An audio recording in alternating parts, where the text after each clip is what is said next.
Jadi sebenarnya saya pribadi itu sudah berkeinginan untuk menjalin kerjasama. Waktu dulu masih PT Askes.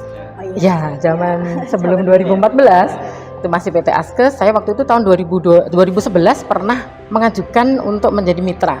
Saya ingat waktu itu satu keluarga pasien yang menjadi peserta saya itu jumlah 5 orang, bapak ibu sama 3 orang putra putrinya. Boleh disebut namanya ya? Boleh. Ini apresiasi untuk Pak Sumarwan, Desa Sedeng, Kecamatan Kanor. Jadi satu keluarga itu menjadi peserta pertama saya.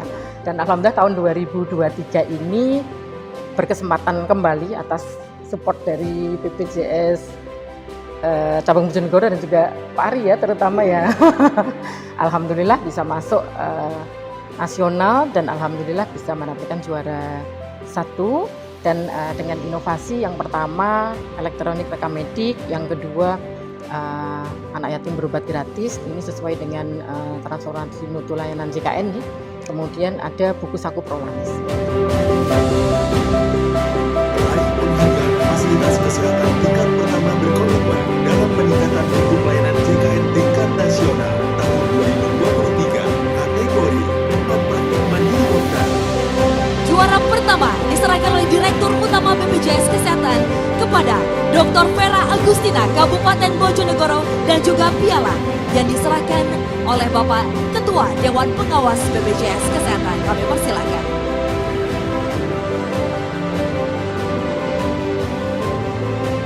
Selamat sekali lagi kami ucapkan dan kami mohon berkenan untuk kita akan laksanakan sesi dokumentasi.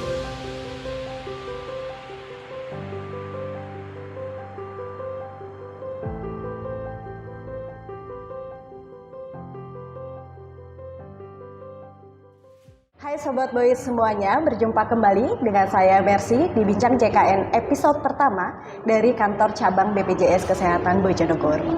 Nah, pada episode pertama kali ini saya akan menemani Sahabat Boys semuanya untuk membahas tema yang tentunya sangat menarik dan lagi hangat-hangatnya, yaitu elektabilitas dokter praktik perorangan atau DPP di era JKN. Wah, luar biasa sekali bukan untuk tema kali ini? Saya pun penasaran dan saya sudah tidak sabar untuk memulai podcast pada hari ini.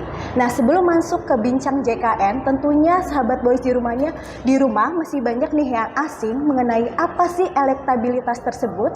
Elektabilitas adalah suatu tingkat ketertarikan seseorang atau kelompok terhadap suatu hal. Lalu apa sih kaitannya dengan program JKN KIS? Nah, ini akan dibahas oleh kedua narasumber kita yang sangat luar biasa sekali. Biasanya hanya satu Sahabat Boys, ini ada dua. Nah, untuk narasumber yang pertama ada Dr. Vera Agustina. Selamat datang Dok di Bincang JKN Terima BPJS kasih. Kesehatan Bojonegoro. Apa kabar Dokter? Alhamdulillah sehat. Ya, terima kasih. Terima kasih Dokter sudah meluangkan waktunya untuk hadir di podcast pada hari ini. Selanjutnya narasumber kedua tentunya sudah tidak asing lagi. Karena apa? Sudah hadir di podcast sebelumnya. Siapa lagi kalau bukan Pak Ari? Pak, apa kabar Pak? Baik, perkenalkan Sahabat Boys, untuk Pak Ari ini adalah Kepala Bagian Mutu Layanan Fasilitas Kesehatan Kantor Cabang Bojonegoro. Jangan kapok ya Pak ya, menjadi narasumber di podcast selanjutnya. Siap. Mari kita mulai podcast pada hari ini. Saya mulai langsung ke Dr. Vera Agustina. Wah, luar biasa sekali Sahabat Boys semuanya. Dr. Vera Agustina ini baru saja mendapatkan penghargaan yang sangat luar biasa, tentunya diberikan BPJS Kesehatan secara tingkat nasional, mendapat penghargaan fasilitas kesehatan yang paling berkomitmen ya Dok ya. Alhamdulillah. Iya, nomor 1 Sahabat Boys. Wah, selamat Dr. Vera Agustina. Terima kasih ya. atas supportnya juga. Siap. Semoga penghargaan yang diberikan ke Dr. Vera Agustina membuat Dr. Vera Agustina semakin maju dan menjadi motivasi nih buat fasilitas kesehatan yang lainnya. Oke. Langsung saja Dokter, ada istilah tak kenal maka tak sayang nih Dok. Boleh dong Dok ceritakan ke Sahabat Boys agar kenal semuanya Dok. Profil dari Dr. Vera itu seperti apa Dok? Oke, baik. Silakan Dok. Halo, salam kenal Sobat Boys ya sebutannya ya. Sobat Boys. Salam kenal, saya Dr. Vera Agustina. Saya pernah bertugas di Puskesmas Purwosari, Puskesmas Bojonegoro, Puskesmas Kanor, Kedung Adem, Mbalen, dan terakhir saya bertugas di RSUD Kepoh Baru. Saya mulai berpraktek mandiri mulai tahun 2006 sampai sekarang, jadi sekitar 17 tahun. Dan alamat praktek saya ada di Desa Sumuragung, RT 13 RW 04, Kecamatan Sumberjo. Wah, luar biasa sekali. Nah, ini dokter, untuk pendidikannya di mana terakhir, Dok? Oh ya, saya alumni Fakultas Kedokteran Universitas Diponegoro, Semarang. Oke, siap. Nah, untuk pertanyaan selanjutnya nih dokter, luar biasa memang ya pengalaman dari dokter itu sendiri sampai dengan membuka praktik sendiri ya, Dok ya. Nah, Insya Allah. untuk latar belakang dok menjadi mitra BPJS Kesehatan itu bagaimana, Dok ceritanya? Oke, jadi sebenarnya saya pribadi itu sudah berkeinginan untuk menjalin kerjasama. Waktu dulu masih PT Askes. Oh, iya. Ya, zaman sebelum 2014 itu masih PT Askes. Saya waktu itu tahun 2011 pernah mengajukan untuk menjadi mitra. Tapi waktu itu tidak di-approve ya, karena alasannya jarak tempat praktek saya dengan tempat praktek dokter mitra itu terlalu dekat, yang sebelumnya sudah bermitra dengan PT Askes. Kemudian waktu berganti menjadi BPJS Kesehatan, itu pasien-pasien yang ada atau yang periksa ke saya itu meminta untuk, ayo dok, cepat bergabung sama BPJS dong dok, gitu kan. Kebetulan banyak juga peserta yang berobat umum kalau di saya waktu itu karena belum bekerja sama. Kemudian saya memberanikan diri, takut tidak di-approve lagi begitu ya. Memberanikan diri, waktu itu akhir 2014, jadi sekitar bulan Oktober atau November, saya mengajukan sebagai mitra BPJS Kesehatan dan alhamdulillah di-approve. Sampai sekarang masih meneruskan kerjasama setiap tahunnya gitu. Jadi saya ingat waktu itu satu keluarga pasien yang menjadi peserta saya itu jumlah 5 orang, bapak ibu sama 3 orang putra putrinya. Boleh disebut namanya ya? Boleh. Ini apresiasi untuk Pak Sumarwan, Sumarwan. Desa Sedeng, Kecamatan Kanor. Jadi satu keluarga itu menjadi peserta pertama saya. Wah, luar biasa. Terus alhamdulillah pada tahun ini bulan Oktober kepesertaan sudah mencapai 5.389. Luar biasa sekali sahabat boy semuanya. Memang pantang menyerah ya dok ya. Semangat pokoknya dari yang minim sampai sekarang alhamdulillah. Luar biasa sekali dokter. Nah dokter, perihal kemarin penghargaan yang diberikan oleh BPJS Kesehatan mengenai fasilitas tingkat kesehatan yang nomor 1 ya dok, paling berkomitmen. Nah itu boleh di-spill sedikit kayak anak muda nih dok, spill sedikit dong gimana caranya dok agar memotivasi yang lainnya. Iya, saya sangat bangga dan merasa bahagia menjadi mitra dari BPJS Kesehatan karena sebelumnya sebenarnya pernah menang dulu waktu 2017 pernah mengikuti lomba, waktu itu namanya masih Jambore BPJS, Jambore Nasional. Nah, waktu itu sempat masuk 3 besar Kepwil. Saya juara 2 kontak rate. Waktu zamannya awal-awal piker itu atau KBK gitu Bapak yang dinilai itu kontak rate. Jadi alhamdulillah dapat juara 2 dan tetap waktu itu berangkat ke Jakarta cuman sebagai supporter aja. Dan alhamdulillah tahun 2023 ini berkesempatan kembali atas support dari BPJS cabang Bojonegoro dan juga Pak Ari ya terutama ya. Alhamdulillah bisa masuk nasional dan alhamdulillah bisa mendapatkan juara 1 dan dengan inovasi yang pertama elektronik rekam medik, yang kedua anak yatim berobat gratis, ini sesuai dengan transformasi mutu layanan JKN ya. Kemudian ada buku saku Prolanis gitu. Luar biasa, berarti ada 3 inovasi ya. 3 inovasi. Ya? Nah, ini untuk Pak Ari sendiri, Pak Ari bisa memberi tanggapan terhadap apa yang disampaikan Dr. Vera tadi mengenai motivasi atau cara Dr. Vera agar menang di penghargaan. Pastikan tidak luput dari usaha Pak Ari juga sebagai kepala bagian Faskes atau bisa sebagai sudut pandang dari peserta JKN itu sendiri, Pak. Terima kasih, pertanyaannya menarik. Jadi begini, sebenarnya BPJS itu memperlakukan fasilitas kesehatannya sama. Untuk kita memberikan feedback juga sama. Tetapi yang pada saat kita memberikan feedback, respon dari fasilitas kesehatan itu berbeda-beda.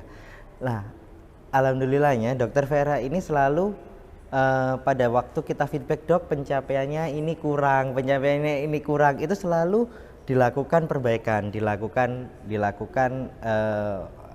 perbaikan dan evaluasi, sehingga memang sebenarnya bukan kami tidak ada apa-apa di BPJS Kesehatan kalau dokternya itu tidak menggapai sambutan tangan kami. Kami kan hanya, dok ini ada feedbacknya. Kalau beliau merespon dengan baik dan melakukan perbaikan, insya Allah hasilnya seperti yang disampaikan Dokter Vera ini, sampai berkomitmen di tingkat nasional, karena selalu feedbacknya yang kami berikan dan yang lain sebagainya memang ditanggapi dan direspon dengan baik.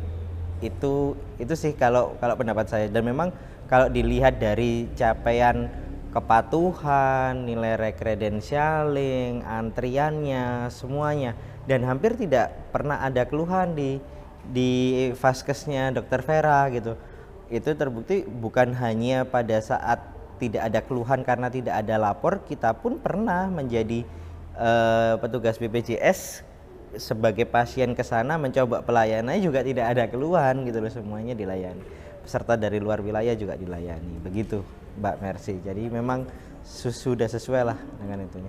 Berarti memang luar biasa sekali ya Pak Arya, untuk Dokter Vera sendiri selalu mendengarkan apa ya jadi masukan ya dari Pak Ari, lalu mengevaluasi menjadi lebih baik lagi. Iya. Perihal penghargaan yang diberikan, balik lagi Dokter Vera, pastikan Dokter Vera memberikan pelayanan yang terbaik menurut Dokter Vera itu sendiri. Nah, ini cara Dokter Vera untuk mengetahui apa sih kebutuhan dari pasien itu seperti apa, Dok? Ya, jadi kami karena kepesertaannya alhamdulillah jumlahnya sudah lebih dari 5.000 ya. Jadi kami harus membuat inovasi-inovasi yang lain, misalnya untuk jam pelayanan pun sendiri di praktek kami itu buka pagi dan sore. Pagi mulai jam 6 sampai jam 13, sore jam 6.30 sampai jam 21. Tapi kalau belum selesai, kami pernah sampai jam 22.30 menunggu pasien sampai selesai. Jadi kami tidak membatasi antrian pasien itu. Kemudian hari libur tetap buka, hari Minggu tetap buka. Kami hanya libur Lebaran, Idul Fitri dan Tahun Baru saja. Idul Adha saja buka setelah sholat Id. Nah itu upaya juga supaya pasien itu banyak tercover ya. Kalau misalnya kami banyak liburnya, otomatis pasien juga banyak komplain. Karena kok mau berobat masih tutup, mau ini. Jadi kami membuat beberapa tadi inovasi tadi untuk memberikan pelayanan yang lebih kepada pasien. Kemudian sebelum ada mobile JKN pun kami sudah memberikan pendaftaran lewat online. Jadi memberikan ke pasien nomor khusus untuk pendaftaran lewat online. Zaman dulu waktu WA masih belum hits, lewat SMS kami. Jadi tahun 2015 itu sudah mulai pendaftaran lewat SMS, kemudian sekarang lewat WA. Dan itu petugas yang ada di depan akan memberikan informasi kedatangan pasien jam berapa supaya tidak mengantri lama, dan kami juga memberikan nomor. Jadi ketika nanti pasien datang, Mbak, saya sudah dapat nomor ini tadi dari WA, tinggal kami mengkeprinkan nomornya. Itu beberapa inovasi untuk layanan sehingga mempermudah pasien gitu. Luar biasa sekali sahabat Boys semuanya, sangat berdedikasi sekali ya kalau Dokter Vera dalam memberikan pelayanan kepada seluruh masyarakat ya, tidak hanya peserta JKN aja ya Dokter Vera ya, seluruh masyarakat. Nah ini Dokter Vera memang tidak salah kalau menurut saya mendapatkan penghargaan secara tingkat nasional dari BPJS Kesehatan tentunya ya Dok ya. Nah ini Dokter Vera, pertanyaan selanjutnya, bagaimana pendapat atau paradigma Dokter Vera mengenai kompetensi di antar vaskes yang ada sekarang seperti apa itu? Ya, sebenarnya kalau dibilang kompetensi itu kan semuanya berada pada pilihan peserta ya. Jadi kalau menurut saya peserta itu pengennya dilayani dengan baik, ramah, cepat, mudah gitu. Jadi untuk ramah itu sendiri saya selalu menekankan kepada staf untuk memberikan pelayanan 3S, senyum, salam, sapa gitu ya. Bahkan mereka apabila ada komplain bisa langsung terhubung ke WA saya. Pernah ada salah satu itu yang mbaknya agak judes gitu, Pak. Jadi terus langsung WA saya, "Dok, mohon maaf, mbaknya yang di depan itu kayak mau ngeremus orang." Nah, itu jadi komplainnya seperti itu yang akhirnya saya memberikan briefing.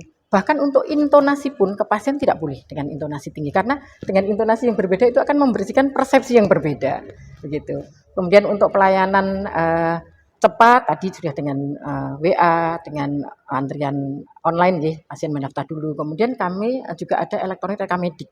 Jadi ketika pasien datang tidak perlu menunggu lama mencari rekam medik secara manual, terus menunggu rekam medik disediakan, tidak. Jadi langsung link antara pendaftaran dengan ruang periksa, rekam mediknya langsung bisa dibuka, bahkan kami langsung menyapa namanya. Jadi pasien itu kan senang sekali kalau langsung silakan masuk Bu, nah, gitu langsung, oh kok sudah hafal ya Dok dengan saya gitu. Jadi seperti itu. Jadi kami terapkan itu di semua. Bahkan kalau pasien-pasien yang sudah sering datang itu langsung di depan sudah langsung dipanggil. Monggo Bu, silahkan Bu Marni silahkan masuk, gitu sudah hafal dengan pasiennya. Gitu. Luar biasa sekali Dokter Vera. Nah, menurut Pak Ari sendiri Pak, tadi sudah disebutkan apa yang dilakukan Dokter Vera ya Pak ya, dari zaman dulu hingga zaman sekarang Pak. Untuk pesertanya sudah 5.000 lebih ya kalau nggak salah Dokter Vera tadi. Nah, menurut Pak Ari, apakah yang dilakukan Dokter Vera semuanya sudah sesuai dengan standarisasi yang ditetapkan oleh BPJS Kesehatan sebagai mitra BPJS, itu seperti apa Pak? Baik, kalau dilihat dari standarisasi, kita lihat mengacunya sebelum kerjasama, proses kerjasama sampai nanti evaluasinya gitu ya. Jadi untuk pada waktu kerjasama, kalau dilihat dari skor kredensialingnya, standarisasi kredensial, skornya Dokter Vera tinggi, 92 sekian gitu ya, hampir 100%, dan itu sangat direkomendasikan untuk kerjasama. Kemudian dilihat dari evaluasi kepatuhannya beliau sampai akhir kemarin kami cek itu 95, selalu di atas 90%. Selalu di atas, bahkan pernah sampai 99% itu untuk skor kepatuhannya. Kemudian tahun ini kan kita lagi menggalakkan transformasi mutu layanan, di mana yang kita kejar itu ya harapannya itu peserta mendapatkan layanan yang mudah, cepat, dan setara. Tadi Dokter Vera sudah menjelaskan sebenarnya secara rinci, bahkan ya, yang setara bagaimana tidak peduli pasien BPJS atau tidak gitu nggih, dilayani dengan senyum, kemudian pelayanan yang cepat, bahkan ada beliau sudah tidak pakai lagi itu apa fotokopi KTP, hanya menunjukkan NIK, bahkan kalau tidak menunjukkan NIK bawa rekam medisnya bisa dicek ya Dok, bisa dicek sama beliau, tidak peserta nggak bawa apa-apa pokoknya ikat rekam medisnya, oh ya udah bisa dilayani sama Dokter Vera. Jadi segala sesuatu kayak gayung bersambut gitu dari BPJS tanya ini, wah saya sudah punya Dokter Vera, ibaratnya sudah seperti itu gitu. Sistem antrian sebelumnya dia pakai WA, belum ada antrian online, beliau sudah pakai WA. Sekarang itu dihubungkan dengan yang dulu dia pakai WA, sekarang itu semuanya dimasukkan ke sistem antrian yang online itu, sehingga peserta itu pada waktu dibalesi, oh nomor antriannya sekian gitu. Itu sudah sesuai semuanya dengan. Terima kasih Pak Ari atas penjelasan. Berarti memang sesuai ya sahabat boy semuanya untuk praktik dari Dokter Vera itu sendiri. Nah, mengenai ada sesuatu yang ingin saya tanyakan lagi Dokter Vera, mengenai ada beberapa memang pasien, bahkan bukan hanya peserta JKN atau peserta umum lainnya, yang datang ke praktik Dokter Vera, ke fasilitas tingkat pertamanya, terus langsung minta rujukan ini dokter, adanya fenomena moral hazard kalau tidak salah ya dokter ya. Betul. Nah, untuk menanggapi hal tersebut gimana dok? Iya, memang ada jadi kami sudah hafal orang-orang yang rujukan minded gitu nggih. Jadi kami menyebutnya seperti itu. Jadi kalau dari itu mbak-mbak sudah paham gitu kan. Biasanya datang itu walaupun batuk pilek itu maunya minta rujukan gitu ya. Jadi saking apa-apa minta dirujuk gitu ya. Jadi kami mencoba untuk menjelaskan secara pelan-pelan alur rujukan, bahwa di vaskes saya itu bisa melayani, bisa melakukan pengobatan, beberapa banyak diagnosis yang bisa dilakukan pengobatan di vaskes kami. Dan untuk rujukan itu tidak boleh atas permintaan dari peserta, tapi atas indikasi medis setelah diperiksa oleh dokter. Ya memang ada yang masih ngotot, nekat gitu ya, tapi kami tetap menjelaskan dengan baik, semaksimal mungkin supaya pasien paham alur rujukan. Ada lagi yang lucu, pasien gawat darurat juga minta rujukan. Nah ini juga malah lebih ini lagi, pasiennya sudah lemas loh, kalau lemas langsung saja mau minta rujukan dulu.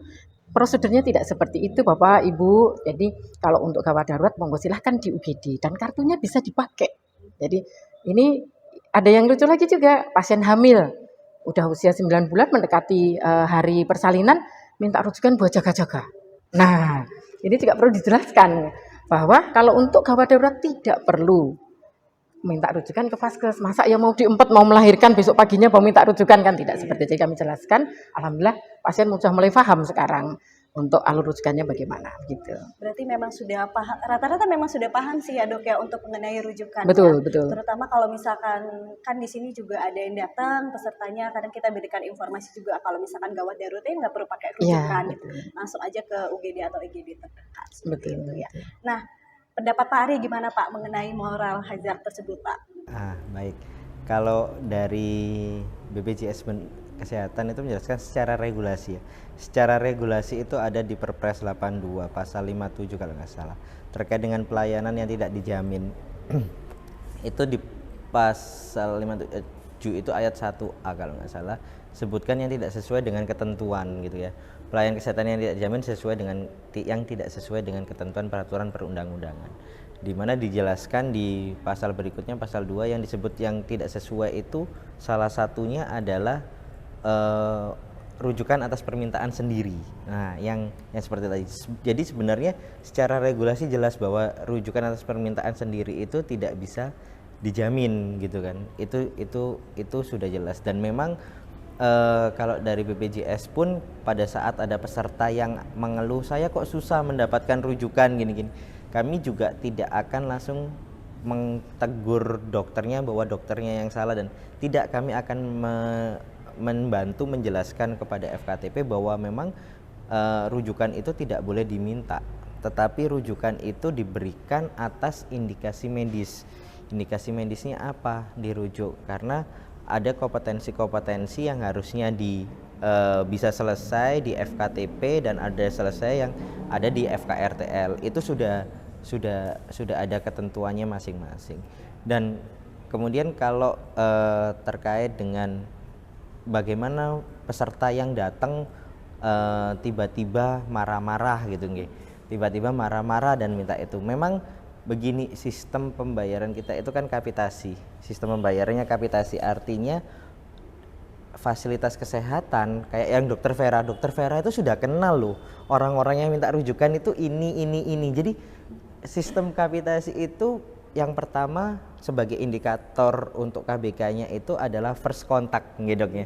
Jadi first contact, jadi hubungan antara peserta dan fasilitas kesehatan ini harus dijaga gitu loh. Hubungan harus dijaga, harus kenal nih pesertanya satu-satu. Oh, peserta ini gini, peserta ini gini, peserta ini gini. Sehingga kalau semisal gini deh, Mercy. Kalau orang tidak kenal sama Mercy tiba-tiba minta pinjam uang, Mercy pinjemin nggak uangnya? Enggak ya, atau tidak diminta bantuan. Tetapi kalau seumpama Mbak Mercy kenal, minta bantu enggak? Nah, begitu juga dengan peserta gitu. Kalau peserta itu sudah mengenal sama dokternya, dia akan percaya, trust gitu. Oh, bahwa dokter ini pasti bisa mengobati saya. Dokternya juga welcome, memberikan pelayanan baik. Pesertanya itu pasti akan trust. Nah, peserta biasanya yang datang minta rujukan itu adalah peserta-peserta yang belum pernah kontak, belum pernah berkomunikasi, belum pernah merasakan, dan mandate dia belum terpapar informasi terkait dengan pelayanan JKN. Dan dari BPJS Kesehatan sendiri dengan bidang yang lain, bidang Kapser ya, di bidang Yanser, di bidang Yanser kita juga sering melakukan keliling ke fasilitas-fasilitas kesehatan. Ayo kumpulkan 50 orang gitu kan, kita akan lakukan sosialisasi ya kepada peserta. Harapannya itu yang bisa menjembatani untuk penyampaian terkait dengan prosedur pelayanan, pembayaran dan yang lain sebagainya gitu. Jadi yang dilakukan Dokter Vera sudah bener nih, dia diberikan 5.000 peserta dan dia kenal orang-orangnya. Ya itu yang kita harapkan dari sistem kapitasi itu. Dia kenal orang-orang yang terdaftar di fasilitas kesehatannya beliau, sehingga memaintainsnya gampang nih. Kelompok ini mau diarahkan kemana, DM-nya mau dibentuk seperti apa, HT-nya mau dibentuk seperti apa. Orang yang belum terpapar bagaimana untuk memaparkan untuk informasinya, itu sudah dilakukan dengan baik sama Dokter Vera. gitu. Luar biasa sekali Sobat Boy semuanya. Dokter Vera ini adalah salah satu dokter yang melayani dengan hati ya Pak ya. Sesuai dengan semboyan dari BPJS Kesehatan tujuannya kita semua. Lalu untuk selanjutnya nih Dokter Vera sendiri. Tadi kan sudah dijelaskan di depan ya. Ada transformasi mutu layanan tadi sudah disampaikan oleh Pak Aris. Salah satunya adalah penggunaan era digital. Mungkin sudah menggunakan aplikasi mobile JKN ya, dan lain sebagainya. Dan ini ada ide dan inovasi yang tadi sudah diterapkan tentunya juga ya Dok ya, ada Iya, 3 ya. betul. Jadi kalau kami menggunakan pendaftaran lewat online WA ataupun SMS, kemudian sekarang dengan mobile JKN kami mensosialisasi juga untuk anak-anak muda yang tidak gaptek karena kan banyak juga orang-orang tua. Jadi anak-anak muda ini supaya bisa menggunakan mobile JKN dan mendaftarkan orang tuanya ketika berobat dengan menggunakan mobile JKN. Jadi tidak untuk diri sendiri. Kemudian untuk pendaftaran juga mudah tadi sampaikan Pak Ari. Jadi untuk kontak pertama kami memang harus melihat bisa dengan NIK ataupun mobile JKN, kartu mobile ya, kartu JKN mobile. Kami untuk pendaftaran berikutnya kami sudah tidak perlu meminta lagi. Jadi tinggal sebut nama, alamat, kemudian memakai BPJS atau tidak, menggunakan kartu BPJS atau tidak, dan itu sudah ada di rekam medik, kami tinggal copy, kemudian petugas cross check di Piker untuk mencari status kepesertaannya begitu aja. Tanpa fotokopi. Jadi kami tidak meminta fotokopi. Bahkan kartu aja kalau sudah kunjungan kedua langsung, Mbak berobat ini BPJS, oh nggih, siap, gitu, langsung di cross check untuk status kepesertaannya gitu. Baik, luar biasa sekali. Nah Dok, ada satu pertanyaan tadi yang sangat menarik bagi saya. Inovasi yang diciptakan itu dokter salah satunya adalah berobat gratis ya Dok ya? Iya, betul. Anak yatim Anak ya Dok yatim. ya, luar biasa. Itu seperti apa Dok? Kalau boleh diceritakan bagaimana Dok? Sebenarnya itu wujud rasa syukur saya ketika tahun 2020 mohon maaf, itu saya sempat terkena COVID dan agak lumayan parah, dirawat sekitar 8 hari di rumah sakit, dan setelah itu saya berjanji pada diri sendiri untuk membantu lebih banyak lagi orang lain karena saya merasa diberi kehidupan yang kedua ini sekarang ini gitu ya. Jadi waktu itu dengan program pengobatan gratis untuk anak yatim dari vaskes manapun, ketika menyebutkan dan gampang tinggal menyebutkan, Mbak ini biasanya nanya ini anak yatim berobat gratis, iya Bu silakan gitu, terus disebutkan, nanti kami beri kode khusus di belakang. Jadi ketika nanti berobat kembali sudah kami tinggal berapa Bu, biasanya kan pasien kadang-kadang nggak malu ya, kemarin sudah di free gitu, sekarang betul Bu kalau masih anak yatim kami tetap membebaskan, jadi dari umur 0 sampai dengan 18 tahun gitu. Luar biasa sekali, sangat mulia sekali Sobat Boy semuanya. Nah ini untuk pertanyaan terakhir untuk kedua narasumber kita yang pastinya sangat luar biasa sekali. Dimulai dari Pak Ari dulu Pak Ari. Pak Ari boleh nggak memberikan pesan kepada seluruh masyarakat mengenai program JKN KIS Pak Ari? Silakan Pak. Terima kasih Mbak Mercy. Jadi sebagai closing statement gitu ya, bahwa bagi masyarakat yang masih belum percaya gitu loh dengan pelayanan program JKN gitu, pelayanan program JKN, maka perlu diketahui bahwa kami dari BPJS Kesehatan yang sebagai pengelola penyelenggara jaminan kesehatan ini itu akan terus memberikan pelayanan, terus berinovasi gitu untuk memberikan pelayanan yang mudah, cepat dan setara gitu nggih. Yang mudah contohnya terkait dulu pada waktu dulu perlu bawa fotokopi gitu ya. Tebal gitu kan. Sekarang sudah tidak ada lagi no fotokopi. Bahkan nanti kita ke arah bahwa nanti untuk yang sudah menggunakan mobile JKN-nya itu tidak perlu nanti untuk membawa surat rujukannya gitu loh. Dia cukup dengan mobile JKN-nya itu aja ditunjukkan sudah bisa kita mengarah ke pelayanan yang itu, dan kita akan terus membenahi gitu ya. Kami terus akan berupaya berinovasi untuk memberikan pelayanan yang terbaik kepada peserta gitu nggih. Dan itu pun kami tidak bisa bergerak sendiri gitu. Tentunya perlu dukungan dari, terutama karena citra BPJS itu paling besar ditentukan oleh fasilitas kesehatan gitu. Paling besar itu ditentukan oleh fasilitas kesehatan. Jadi kami sangat bergandengan tangan atau berkolaborasi dengan fasilitas-fasilitas kesehatan gitu.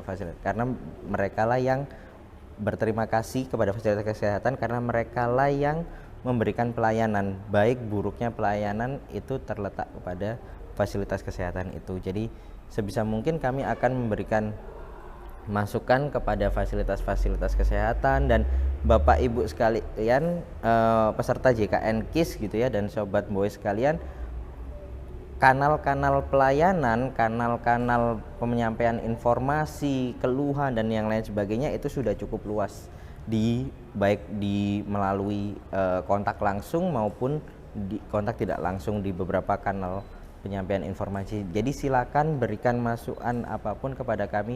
Insya Allah masukan Bapak Ibu sekalian itu akan memberikan dampak atau akan kami perhatikan untuk masukan, kritik dan saran tersebut agar membawa program JKN ini lebih dirasakan manfaatnya oleh Bapak Ibu sekalian peserta JKN.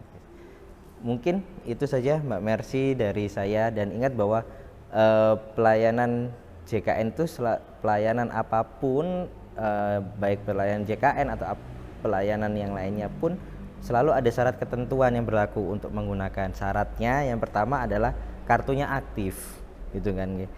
Kartunya aktif untuk memanfaatkan program JKN, kartunya aktif. Jadi dilihat tuh, dipantau keaktifannya lewat JKN. Yang kedua adalah sesuai dengan prosedur. Sesuai dengan prosedur, tidak asal-asalan saya bayar saya langsung ke rumah sakit, tidak seperti itu. Sesuai dengan prosedur yang ada, bahwa pelayanannya adalah berjenjang pelayanannya dari FKTP, kalau tidak bisa dilakukan di FKRTL. Mungkin itu saja dari saya. Terima kasih. Terima kasih Pak Ari atas pesan kepada sahabat Boys semuanya ya untuk program JKN KIS itu sendiri ya. Lalu narasumber selanjutnya Dr. Vera Agustina bisa memberikan pesan kepada seluruh masyarakat mengenai program JKN KIS itu seperti apa, Dok? Ya, baik. Jadi mohon izin karena pemerintah Kabupaten Bojonegoro melalui Dinas Kesehatan sudah mendukung UHC. Jadi data terakhir sekitar 99,8% ya Pak Arya, bahwa masyarakat di wilayah Kabupaten Bojonegoro ini sudah terdaftar KIS gitu ya. Jadi untuk masyarakat jangan takut berobat ke FKTP, karena kami akan memberikan pelayanan yang ramah, cepat, mudah dan setara. Jadi tidak ada diskriminasi gitu. Dan saya berterima kasih juga kepada BPJS Kesehatan. Kemarin itu kalau tidak salah di goodie bag-nya itu ada tulisan hujan deras pasti akan reda. Tapi komitmen dari BPJS Kesehatan untuk mitra tidak akan reda, begitu. Seperti itu ya, Ya, Dok ya. Nah, sahabat Boys semuanya, jangan lupa bagi sahabat Boys yang masih ragu mau mendaftarkan dirinya sebagai salah satu peserta JKN KIS mulai saat ini ya Pak ya, karena program JKN ini sangat membantu sahabat Boys semuanya adanya perlindungan atau proteksi diri. Jadi kalau misalkan sahabat Boys sudah terdaftar sebagai peserta JKN KIS, otomatis sahabat Boys sudah tidak khawatir lagi ya Pak ya. Tadi untuk menggunakan BPJS Kesehatan sebenarnya sangat gampang ya Pak ya, yang penting status kepesertaannya masih aktif. Nah, untuk pengecekan status kepesertaan itu sendiri sangat mudah sekarang, bisa melalui aplikasi mobile JKN, Cika maupun Vika ya Pak ya, atau bisa telepon ke Care Center 165 ya. Dan perubahan identitas lainnya juga bisa dilakukan tanpa layanan tatap muka nih Dok. Kalau yang males, kaum Gen Z kalau tidak salah bisa lewat handphone di rumah. Ada apa? Salah satunya adalah Pandawa, perubahan pelayanan administrasi melalui WhatsApp. Nah, itu tadi sahabat Boys informasi yang disampaikan dari kedua narasumber yang pastinya sangat luar biasa sekali pada hari ini. Sebelum menutup podcast pada hari ini, saya mengucapkan banyak terima kasih kepada kedua narasumber, baik Dr. Vera Agustina maupun Pak Ari. Pak, semoga tidak kapok Dr. Vera dan Pak Ari. Terima kasih sudah diberi kesempatan untuk hadir di sini. Untuk hadir di podcast selanjutnya, dapat memberikan informasi yang sangat jelas terutama kepada kita seluruh peserta JKN KIS dimanapun berada. Baik, sebelum menutup podcast pada hari ini, saya ingin memberi informasi kepada seluruh sahabat Boys di rumahnya. Bagi ingin memberi saran dan kritik, bisa langsung dituliskan di media sosial yang ada di bawah ini. Lalu jangan lupa sahabat Boys untuk like, comment, share, and subscribe podcastku yang sudah kalau tidak salah ada 3 ya sudah tayang. Untuk informasinya cukup menarik, jadi pastikan pantengin terus. Pokoknya selamat menonton, semoga menambah wawasan kita semua dan semakin yakin bahwa sebagai peserta JKN KIS itu sangat membanggakan sekali. BPJS Kesehatan selalu memberikan inovasi yang terbaik, transformasi mutu layanan yang mudah, cepat, dan sekarang. Baik, terima kasih. Demikian podcast pada hari ini. Sampai jumpa di episode selanjutnya. See you.